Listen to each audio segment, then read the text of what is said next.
points, another win away from home on grass. We'll still be happy if we finish in the top 8. Don't want to get overexcited or I might start sounding like a Wire fan. Aidan Stalker got in touch, said he very good, I like his style. Thoroughly enjoyed this game. I've never seen Widnes look this good and find it very refreshing. It would be great if they can keep it up and challenge again like they did in the 80s. They still haven't beaten any top sides, but I'm loving the combination of Brown, Mellor and Hanbury. Well, they have beaten Wigan and Leeds this season, so they've got it in them to beat top sides, I would say. Probably Aidan being a Saints fan is a...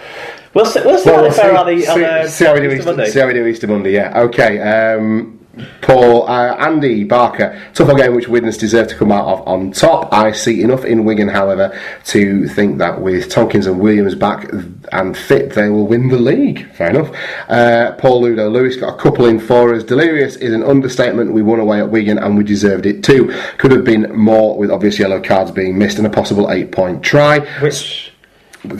Charnley's second one. No, because I'm sure he'd be talking about... There should have been an 8-point try for. I thought they went upstairs for an 8-point try for Wigan, didn't they? I don't know because I didn't watch the game back. I'll have to double. Yeah, there was one of the tries took about 7 hours to come back from the video ref. That one. That was the one. All right. Anyway, let me have a look. It was one of Charnley's that they went up and thought it might have been an 8-point try. All right. Because they thought that. No, it was a Widnes one. Yeah. Because they were looking at coming in with the knees. That was it. So it was the one that Stephen Marsh scored and Gelling went in, but it wasn't. It was never going to be an 8-point try. Never in a million years. There you go. So we figured that out. Solid in defence and exciting in attack. Paul Ludo Lewis is going to enjoy this weekend. Any fan who doesn't milk an away win at the DW shouldn't follow rugby league. He also then went on to say, I'd also like to add how brilliant Sean Wayne was in his interview after the game. No big excuses or blaming luck or officials. He simply said how the better team had won. Yet another way in which football can learn from rugby league. Imagine Wenger or Mourinho losing a home record like Wigan's. It's a very good point. So, on to Friday night, where there were some big results. The first of which we'll talk about was Warrington's absolute demolition job of Castleford Tigers. Now, did we both plump for a Warrington win? Oh, yeah. But I think the manner of this victory just goes to show how kind of tough things are at Cass at the moment with some of the injuries that they've had. But that I don't take anything away from Warrington, because what they've got now is that they've got the halves clicking, they've got Kurt Gidley back in at fullback doing well, Ben Curry playing tremendously, like England International Rugby League for me. Is what Ben Curry needs this season, but based on the opening quarter of the season. The only stumbling block for him at all is that he plays the same position as the best second rower in the competition. That's the only thing he's got not working in his favour the way he's going. Yeah. No, I agree with you, and there's an absolute demolition job. Castleford threatened to put some life into the tie, but realistically, by the time they started playing, it was all over by the shouting. Yeah, we said the score 56-12 in front of nearly 11,000 people at Warrington. Yeah. You've got to hope that number's going to start increasing back up to the 12,000-13,000 they were regularly able to draw when they thought they were going to win the league a few years ago, when Brazen, Hodgson and Morley were still in action. Every time it cut away to highlights of this game, I was thoroughly annoyed to see that it was a Warrington play of the ball that they went to, because I knew what was coming next on Sky. And I also know I didn't have any Warrington players in my dream team, so that was... Fortunately, I have Chris Hill, Kurt Gidley and Sandow in mind. There you go. So I had a reasonable week this week. The rest of your players must have been shit, because you still scored less overall than me. No, I didn't. 700 and odd. Did you? I had a better week than you this week, yeah. Well, there you go. Thank you. Okay, Chris Sandow again continues to play well. So it must be his contract must be up this year. He's doing. No, he tends to play well in the first year as well as the last year. Right. But he's doing everything. Off the cuff stuff's brilliant. Individual stuff and team stuff. Yeah, his in-game kicking is. I mean, I haven't seen a lot of this game, but his in-game kicking, from what I've seen of him so far this year, has been perfect. Well, he set up about 3 tries for himself with chips over the line. Yeah, he set up other guys as well. But then he got into his kick for Lynham's second try. Yeah. Unbelievable, off the side of his foot. Yeah, and that was meant. No two ways about it. Yeah, no, he's a quality player, and he's doing it behind a very strong pack. And congratulations to Warrington. With really fast, with support runners. Yeah. it's just going really well. You've got good support all over the park. His second rows are quick and fast and powerful, and then you get the ball out to the wings, and there's two of the best finishers, knocking around. He's got like one of the most hard-working and non-stop players behind him at fullback in Matty Russell. Yeah. Because Gidley's still playing at standoff. Mm-hmm. So stats in this one, the numbers did support what was seen on the pitch and in the score. 11 tries to 2, 80 more carries and 665 more metres for Warrington. This came largely off the error count, 7 from Warrington but 13 from Castleford, and also from a good offloading game with 20 successful offloads. That's the third highest by a team this season. Remarkably, given the score, Castleford equalled Wyre for clean breaks with 7 each, and were only just behind in average gain and had a better team tackle success, but Warrington's finishing ability was far superior. Okay, so we've touched on some of the individuals, but who else stood out for us? Well, the numbers that support the people we've spoken about, really, I suppose. Chrissy Sandow, 2 tries, 4 try assists, 110 metres, 3 clean breaks. Matty Russell with 2 tries, a try assist, 136 metres. Ben Curry with 2 tries, a try assist, 6 tackle busts and 176 metres. And Tom Lynham, 2 tries and 127 metres. For Castleford, Denny Solomona had 6 tackle busts, 154 metres and 3 clean breaks. It's a shame that doesn't have any scores attached to it, tries or assists. That shows things broke down after some good work. Luke Gale, 121 metres and 2 clean breaks. Luke Gale runs that many metres. But again, no try or try assist off the back of it. Mike McMeekin with a try assist and 40 tackles. I like Mike McMeekin a lot, and he's having another good season in Caps colours. And Andy Lynch with 40 tackles, but he did go off injured. Hopes to play at Easter. You would hope so.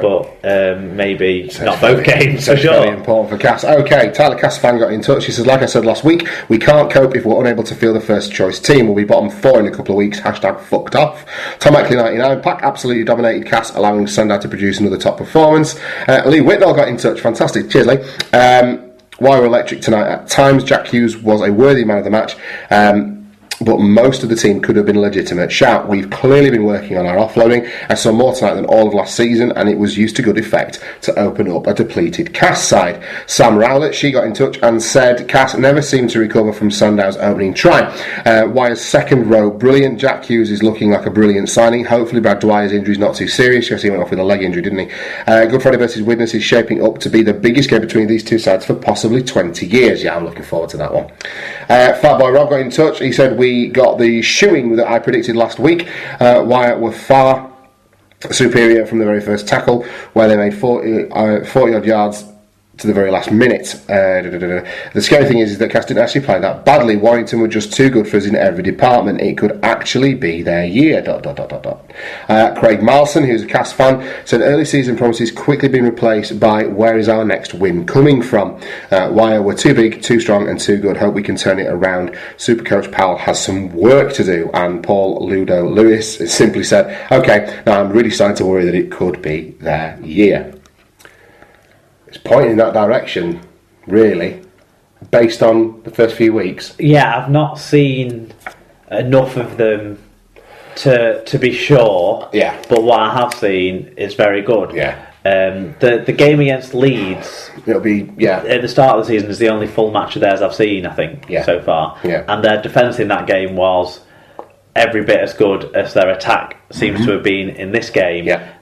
I think if they're going to get both parts to click consistently, it's a massive it'd be interesting to see where the land lies after Easter weekend, because obviously 2 games in quick succession and 2 big games as well for them.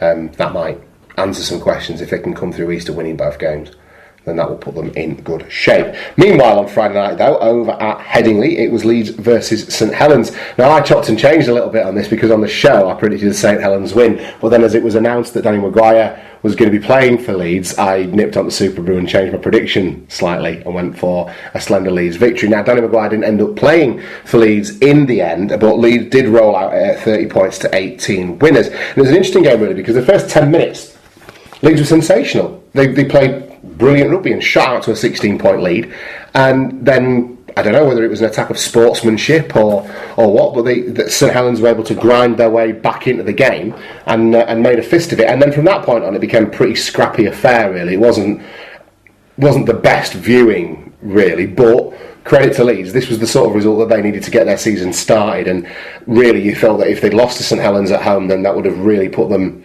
on the back foot. So they ground out that win, and I would say probably on the balance of play did deserve to win, because of the start that that they got off to and that St Helens allowed them to have. But it wasn't the greatest spectacle of rugby league, but it was an interesting game. It wasn't champagne rugby, no, but it led to a lot of attacking opportunities. And that meant, both sides had the opportunity to continuously keep dropping the ball and conceding penalties. And I did get to engage in what is one of your favourite pastimes, which is to shout at the Leeds interchange bench when Jordan Lilly finally made an appearance. I was like, what's the point of having Jordan Lilly on the bench? Well, I was getting so angry for him. Well, this is actually... Wigan didn't use a bench player. Yeah, they didn't use the young lad, did you? So, it's spreading. Everyone's getting McDermott disease. Because we've seen Catalan last week not use an interchange player as well. It's an epidemic. Now, did you watch this one back on TV then? Could you bring yourself to look at this one? I watched it. You watched it live?